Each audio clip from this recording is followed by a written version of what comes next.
The nonprofit MBA purpose is to provide new business insights and fresh creative ideas for executive directors and their teams that will help them improve their organization. Here is your host, Stephen Halasnik. Welcome, everyone. My name is Stephen Halasnik, and I am co-founder and managing partner of Financing Solutions. Financing Solutions is the leading provider of lines of credit to nonprofits. Our line of credit program is easy, inexpensive, and costs nothing until used, making it a great cash backup plan for your nonprofit. If you'd like to learn more about the program, please visit us at nonprofitmbapodcast.com. And if you decide to apply today, we will even give you a $250 credit on file. Or feel free to give us a call at 862-207-4118.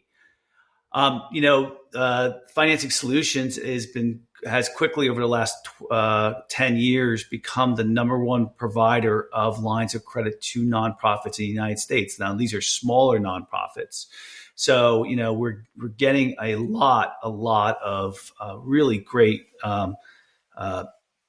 clients coming to us who are just loving the line of credit. And it makes complete sense because, of course, a lot of clients that we were working with, what they were doing in the past was they were either missing payroll or delaying it when they had an issue, or number two is they were going to donors or board members for loans, which is maybe okay the first time, but after that, it's kind of gets a little bit tedious. So, please consider, again, look at nonprofitmbapodcast.com if you're interested. Today, I am very excited to be speaking with Sevetri Wilson from Resilia. Sevetri is a 2010 recipient of the Nobel Prize for Public Service, the Jefferson Award, and her work was featured in the U.S. Senate report to the White House on volunteerism in the United States under President Obama. Sevetri's work and that of her clients has been featured in national publications such as USA Today, Time Magazine, and CNN. She serves as a voice for communities, as a Forbes contributor, and has amassed over 200,000 followers across social media. She's headquarters in New York with a second office in New York. Resilia is revolutionizing how nonprofits are created and maintained, and how funders scale impact. Sevetri, welcome to today's Nonprofit MBA podcast. Thank you for having me. So today's topic is scaling your nonprofit impact. And, scaling in business typically means, building something bigger more efficiently. Mm-hmm.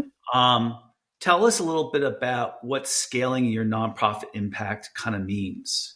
Yeah, so the way that we look at it is really the process of increasing positive impact to better correspond the magnitude of the identified social need that the organization has, right? So when we think about capacity support, when we think about where that may be even like fundraising capacity, how do we increase the positive social impact of where the organization is today? So that's how we think about scaling impact. So give me an example. So take a client of yours that's mm-hmm. one of your best clients, mm-hmm. and talk. I looked at the website before we went on the podcast today. It looks like maybe originally you started out with offering making it easy for new nonprofits to form. Yeah, and now it's grown into more, creating dashboards, helping nonprofits scale. Tell us a little bit about everything that Resilia offers. Absolutely. So Resilia is a two-sided platform. On one side, we help nonprofit organizations increase their capacity through a number of different ways. And we help funders. So think foundations, public charities, cities, scale their impact and provide on-demand technical assistance to their grantees and partners. And so today, yes, we started with that formation service, which we still offer today, helping a nonprofit go through the incorporation and exemption process. But we also have two other products, one for existing nonprofits. In the platform, we're helping them with fundraising, board engagement and management, as well as delivering that on-demand technical assistance. So everything from courses on demand, webinars and trainings on demand that you can access at your fingertips. And we were working with funders such as your Kellogg Foundation, Ford Foundations as consultants, providing technical assistance. Now those funders can deliver that support through our dashboard to their partners as well. So tell me about one of your better clients. What did they say about how Resilia kind of helps them? What did they usually say? Yeah. So one customer, for example, Metromorphosis, when they were started using Resilia, they were at roughly about $300,000 in budget. So annual budget of $300,000. Over the course of 2.5 years, they have grown to a budget of about $2.5 million. And so when they talk about Resilia and how the platform has helped them, it's really helped them not only structure fundraising and how they go after new funders and funding opportunities, but also as they're bringing on new team members. So how they can support their team members, how can they help train and teach them how to be fundraisers and to do their job well, and then how they scale up their organization over time. And so even board members have access to the platform. So if you are a vice president of a board and you just joined, you will get a automatic email directly to your email address saying, welcome to such and such organization. And it'll tell you how can you be the best vice president and your responsibilities to that board, but also give you the information, empowering you to be a champion and ambassador for the organization that you just joined its board. And so we're delivering that capacity support directly through our software solution now. So does it, so that with that board member that comes on board, is it providing training through videos, or, I mean, what is it really doing? Two things. Yeah. So yes, providing training through videos, courses, but also we provide that human touch, as we say. And so you can also schedule 30 to 45 minute one-on-one coaching with our nonprofit experts as well. And so although the majority of the work happens in platform, we know that all nonprofits are not the same. So there is no one size fit all. And so we layer our nonprofit coaching on top of the platform so that you don't just join a platform and not know how to use it, right? Or if you see something that you may be having an issue with or you need some advice, you have the ability to reach out to an actual human and talk to that person who understands your organization, who sees your work in the platform, so they kind of know where you are and they can help you where you are at that point. So, you're lucky enough to see clients that come in through the early stages when they're incorporating, and then potentially they're growing through your platform. What do you typically see? We use the word scale in our topic today. We were using it a little bit different, but we also can look at it and say, what have you noticed is the top things that a nonprofit does that you can see that over time they grow to $3, $4, $5 million? What are some of the top things that you see that your clients who come in at zero revenue and then become 5 million? What do you notice about them? What we really notice is the leadership, right? And so when we think about like how we have training around leadership, how to help a leader navigate just the open terrain of what it means to run a nonprofit, right? And so like the leadership, not only at the CEO founder level and executive director level, but also the board level. So having engaged boards on day one is also important. And so what that leader of the organization is able to do and their ability to connect the dots and run a compliant and efficient organization is really important and lays the foundation of how successful a nonprofit will ultimately be. Yeah, it's funny. It's like, I don't know if this is my 40th or 50th, something around there, podcast. And the thing that we're going to really notice with the things that I hear so much, and it really makes sense, is that the success of a nonprofit is all dictated upon the executive director's skill set and how good they are as a leader. And I think, of course, the opposite is true. If the executive director doesn't improve, doesn't learn how to be a good leader, then often the nonprofit will fail.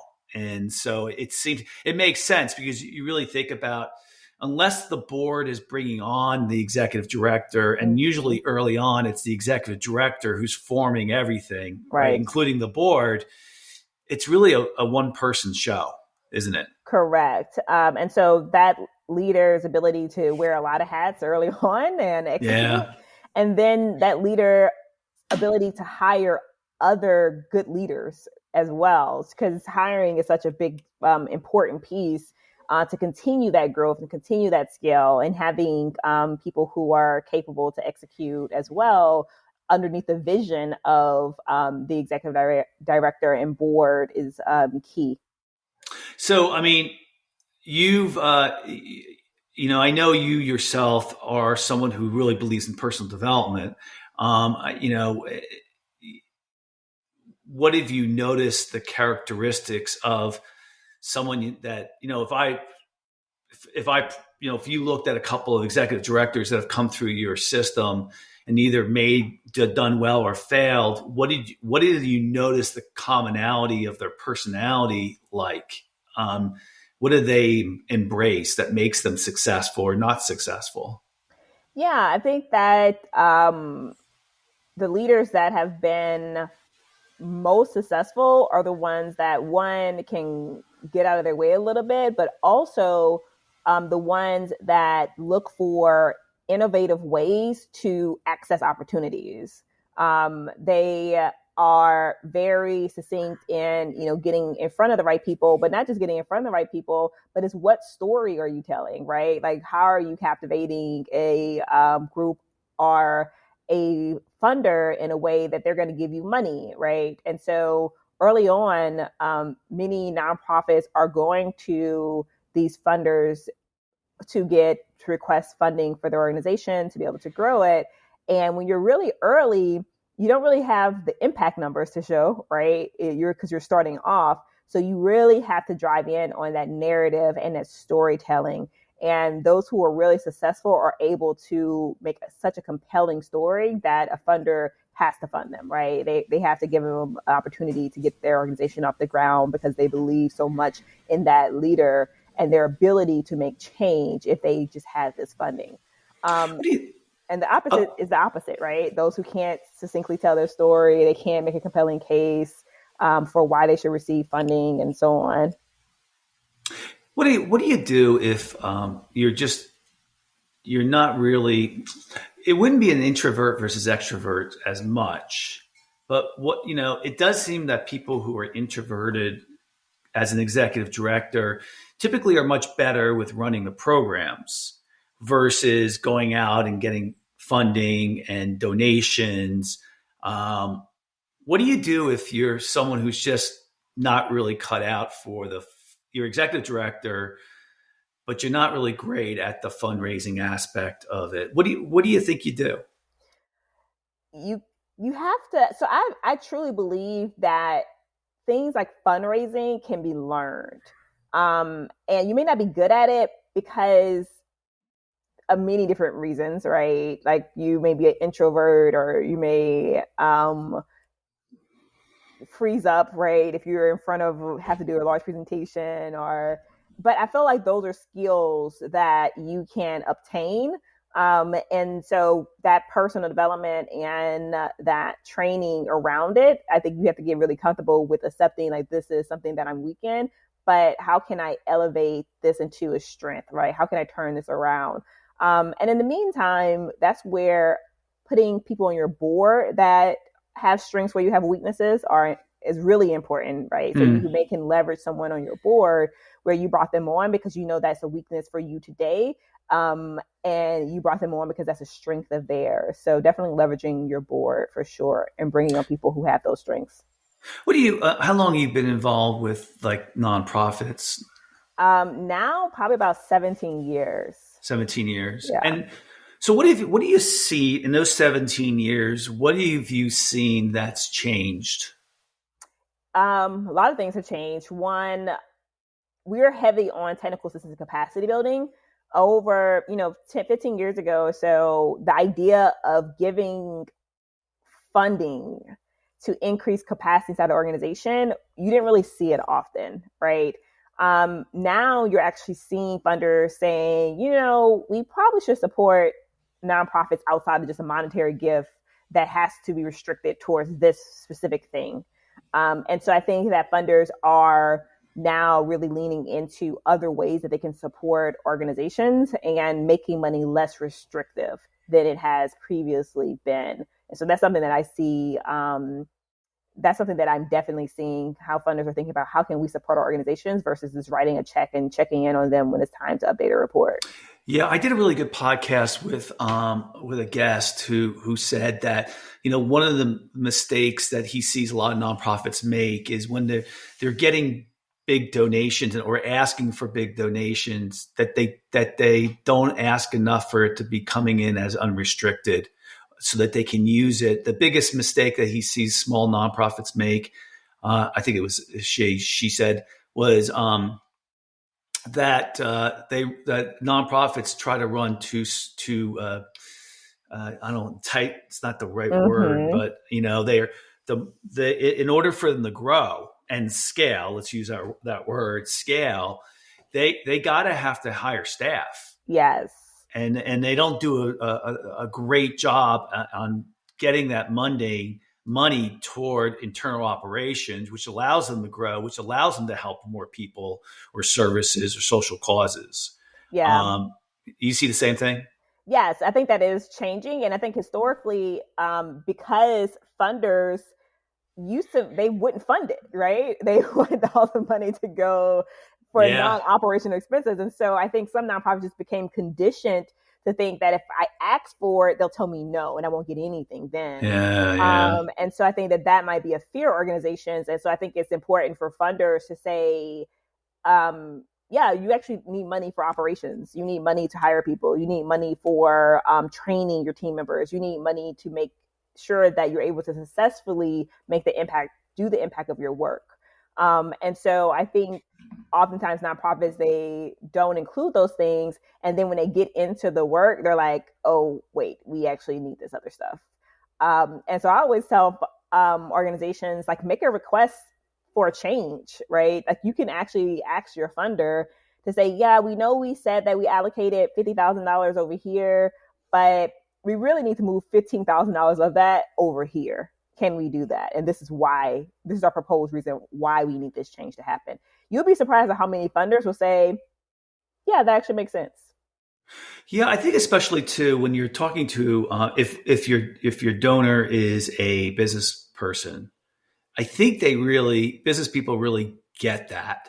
Mm-hmm. And, we talked earlier about stories, right? If you have a story to tell about why it's so important that a portion or their donation goes to the operations, I think it's a lot easier than people think it is. Mm-hmm. What other things do you think are important in scaling a nonprofit? Yeah, so I think when you think about how you scale a nonprofit, we already talked about like the foundation, like leadership, having a strong board. I always tell people that your organization is probably, if you see organizations that are really strong, they have strong boards who bring in resources for them as well. From there, it's about, you're getting that initial funding in to support the growth and overall trajectory of the organization. So how do you cultivate donors is going to be really important as well. Oftentimes, I was telling a friend of mine, they had like a give day the other week, and I would have never known this give day was going on had I not had a conversation with them a couple days prior, although I was a previous donor. So I'm thinking, why did no one reach out to me to let me know that you guys have a give day coming up so that I could support again? And so I think that organizations, we think about scaling up, they get donations in, even small donations in from donors, et cetera, and they don't cultivate donors in a way that can lead to overall growth. And time wasted in areas of the organization that won't see through scale, right? So how can we move organizational leaders to really focus on the things that they're really great at? And obviously everyone wears multiple hats, but spinning your wheels around grants or opportunities that may never come to fruition is also where I see nonprofits wasting time. So how can we minimize that, cultivate donors, correctly be able to deliver a story of impact around your organization, where other funders will want to donate, and then hire great people, right, to work inside of your organization. So those combination of things are really critical to scale up. Yeah, from your experience, like the question's going to be, and I'm going to add on to it, but the question is, how are nonprofits that are small or under $5 million, how are they using technology well?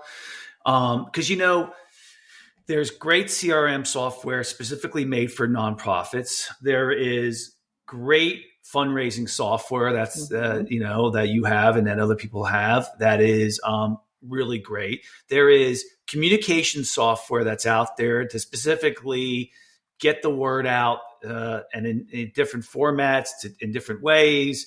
I had a great podcast with a company out of Australia that makes it easy for people to get video emails out so they can show the services that they're providing. They make the messages more personable.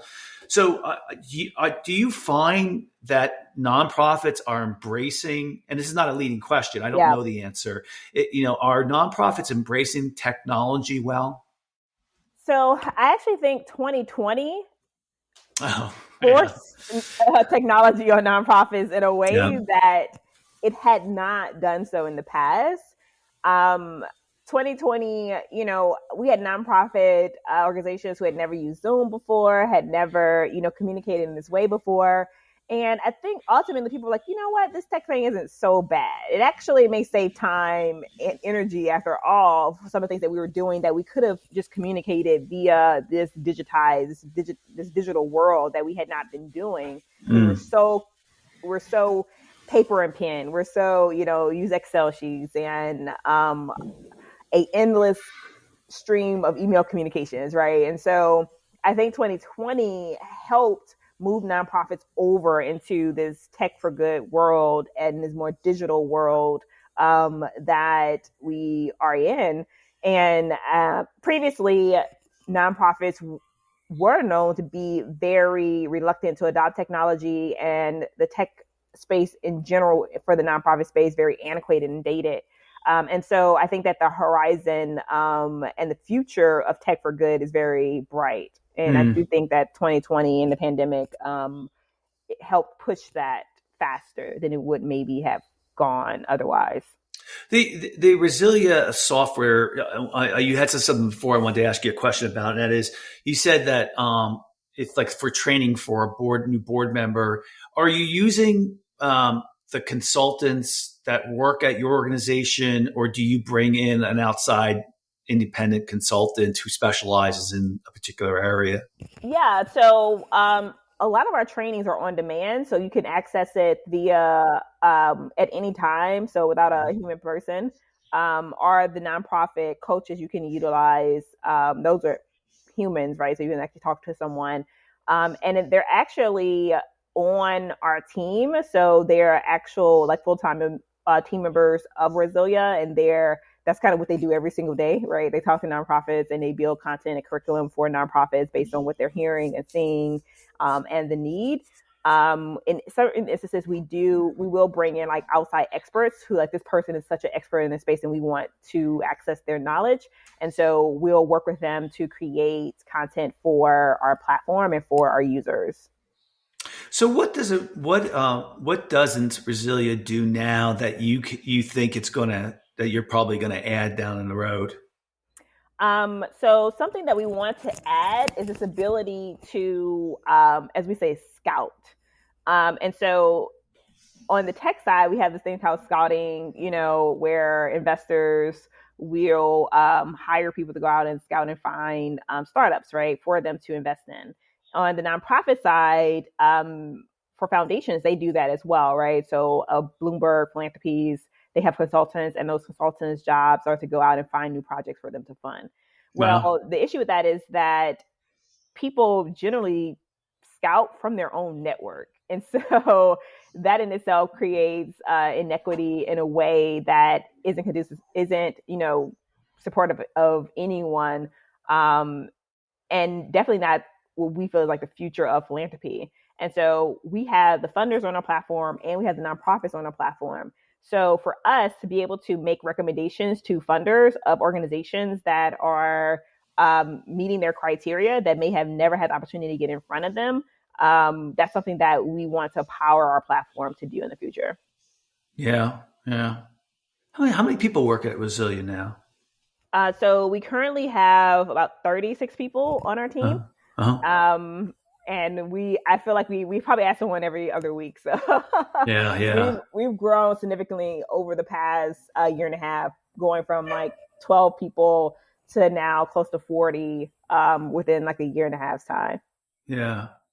What are you involved in companies? Just I'm curious, outside of Resilia as well. So not involved from a standpoint of working with them. So we don't work. Resilia is like tech geared. It's spun out of a company that I started called Solid Ground Innovations, which was a consultancy agency. So some people will connect Solid Ground Innovations to me, primarily because it is a company that I started. But outside of that, if you're not like a customer on our platform or you're not coming through Resilia, we don't work with them, not in a traditional sense like we used to. So obviously we have people that come to us and say, hey, we want to like create a contract with consultancy. And we're like, no, we're delivering this now through a technology solution. I have to ask you, the 2010 Nobel Peace Prize for Service that you were awarded. Tell us, like, how did that come about? What was it? What was it like?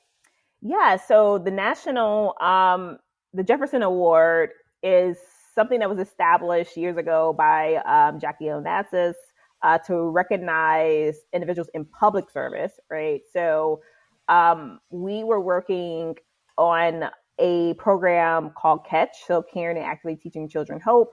And I helped build that program from the ground up. And we saw through dozens and dozens of youth from essentially 8th grade all the way through college. And so I ended up winning and being recognized as a top program across the U.S. in the White House report on volunteerism to the U.S. Senate. Received tons of awards for it. And that was one of the awards that we received, which was it was great. We went to New York where we were honored and we received the award. And so to receive an award for the program curriculum that, I helped build and create and launch and then successfully see through execution was wonderful. I think that's like the ideal, goal is to see something from an idea to execution to impact. Yeah. Where do you think on the horizon now? Where do you think that nonprofits are going to have to adapt to in order to, it's very competitive out there for dollars. There's a lot of really good nonprofits out there. What do you think that executive directors are going to have to do to adapt to the changing environment? Yeah, so I think that when we think about nonprofits and like where we're going, I think that nonprofits definitely have to be able to deliver. I was reading a Brisbane report that came out last May, and they're like, why don't organizations receive capital? Why don't like organizations of people of color receive capital? It's like one, network. So how can you get in front of funders? One, how can you make a better effort to do that? But the biggest thing was, how do you communicate to funders in the way that they want to receive information? So even when you think about like Mackenzie Scott, she gave another round of like $2.6 billion recently that was announced. And in that report, they mentioned that there were other organizations that they wanted to fund, but there was not enough like meat on the bones, right? The organizations couldn't communicate how they would have shown their impact in a way that demonstrated a need that they would take this money, a lot of money, and put it to use, and that they would see the results and the outcomes, right, that they were looking for. And so again, going back to being able to communicate that, right? Just imagine having an opportunity to present your organization to McKinsey Scott Foundation, getting to the table and then not communicating in a way that could have resulted in you receiving millions of dollars. Those are the type of things that you can't miss those opportunities. And so I do feel that organizations have to get really succinct. And people aren't looking for you to solve every problem. And sometimes I think that organizations try to morph themselves sometimes to fit in a box. And when in reality, just do what you do really well, right? And be able to demonstrate that. Yeah, I did a really good podcast yesterday with I think Becca is Rebecca, but I think her last name's Taylor.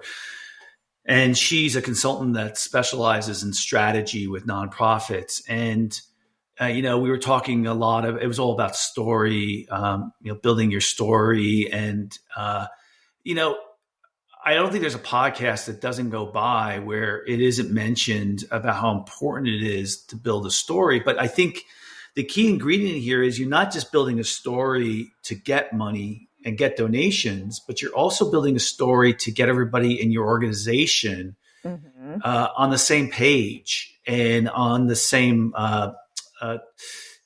trajectory, and also to build enthusiasm and to be clear about what you do. It seems like if I am involved in a nonprofit, and the key, I think, is even if you could take a step back and say, you know what, we're going to make sure we understand our mission, our culture, our story, our values, and really, really dive deep into that. And I would even recommend bringing someone from the outside in to help you with that before you go out and start, trying to raise all that money. I think you're going to be more efficient and effective that way. Would you agree with something like that?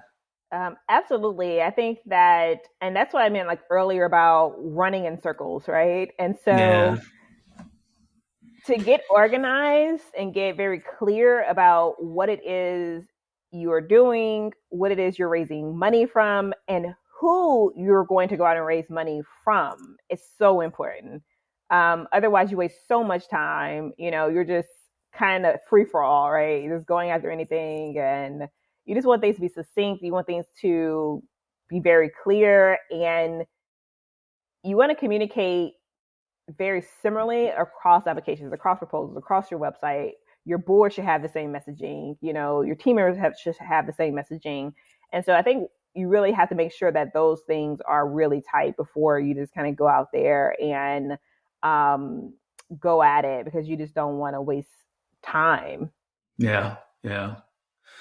All right. So let me ask you this. What question that I have not asked you is on your mind that you said that in your mind you're saying is, this is what I want the listeners of this podcast to know that we haven't covered?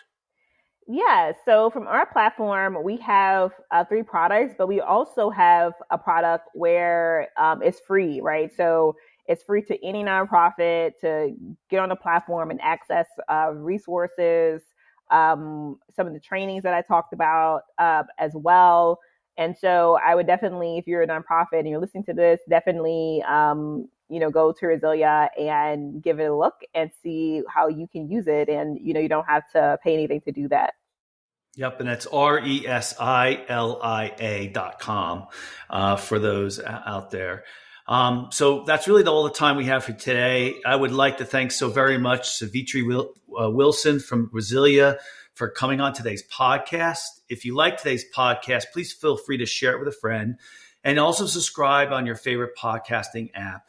If you like today's podcast, please give us a review on your podcasting app to help us get the word out. And of course, if you're looking for a line of credit for your nonprofit, you can call us at 862-207-4118 or visit our website at nonprofitmbapodcast.com. Sevetri, if people need to reach you, how would they go about doing that?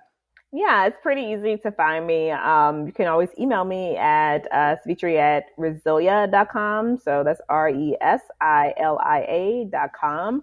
Or you can find me on LinkedIn, my first and last name, Sevetri Wilson. Pretty easy to get in contact with. So hope to hear from some of you. Great. So we've all come out of a rough year for many different reasons. And I just want to thank all our listeners. You guys out there are making the world a much better place. And, we all need me. I need to, continue to try to do my best to help the world be better too, and myself.